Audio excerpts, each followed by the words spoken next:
The Amazon Echo now has a screen, and it's actually pretty cool. You might be thinking to yourself, why put a screen on the Echo? I never look at it anyways, I just yell Alexa from across the room. And to be honest, I thought the same thing at first. But after spending some time with it, I have a feeling that all smart speakers in the future can have some sort of screen. Don't be mistaken though, the screen is very much so a complementary feature to the voice assistant. It's not really designed for you to interact with the screen all the time, even though it is a touchscreen, as much as it is a way of giving you a visual context to whatever Alexa's talking about. If you ask for the weather, Alexa, what's the weather like in San Francisco? Tell you the forecast, but also show you the forecast, which is a lot easier to take in than it is to just listen to 10 days worth of weather. If you set multiple timers, you need to only ask Alexa to show you your timers, and they'll show you a list of all of them with their names and how much time is left on them, rather than having her read through a list of them. It's very convenient while cooking. One of the bigger use cases is cooking. Searching for lasagna. There are a bunch of different cooking skills you can teach Alexa. You can ask her for different recipes, and you can show you a list of ingredients and a step-by-step guide as to how to cook it as well. Pretty cool. The home screen is also a loop of that day's news headlines and pop culture topics. It doesn't feel intrusive, and I find myself asking Alexa to play the topic that it shows quite often, whereas with my regular Echo, I pretty much never ask Alexa to show me the news or anything like that.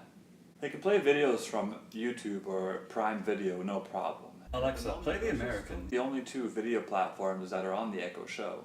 They advertise you can have stuff playing in the background while you're cooking and stuff, and while you certainly can, you have to remember that this always has to be plugged in, so you have to place it quite strategically for this to be a common thing that you do. Did I mention it has a camera? Of course it does. And of course there's a video chat feature to go along with it. You can video chat between two different Echo Shows, or between Echo Show and the Alexa app on your phone. But like I mentioned, it's a stationary device, and the camera's pointing at an upwards angle, so unless you want to video chat in your kitchen all the time, I suggest you just tell them you're busy and make a regular phone call later. Unless you really trust them, in which case you can enable a new feature called Drop-In, which is basically where the Echo automatically answers the video chat that's coming in. It sounds kind of creepy, and I'm not entirely sure what the point of it was. Some people mentioned the idea of being able to drop in on your parents and check in on them. And while that sounds great, remember, it's a stationary device, it's most likely going to live in your kitchen with a camera pointed upwards. What exactly are you going to see? For the rest of us, you can go ahead and disable this feature, and continue to ignore your family and friends. As always, the real question is, should you buy this? Short answer, not really. Unless you're an early adopter of newest tech and you really want to have the latest and greatest, there's no real reason to buy one of these over regular Amazon Echo or a Dot. I think the Echo Show is basically a proof of concept device. And I think that all future smart home devices are going to have some sort of screen to show additional information.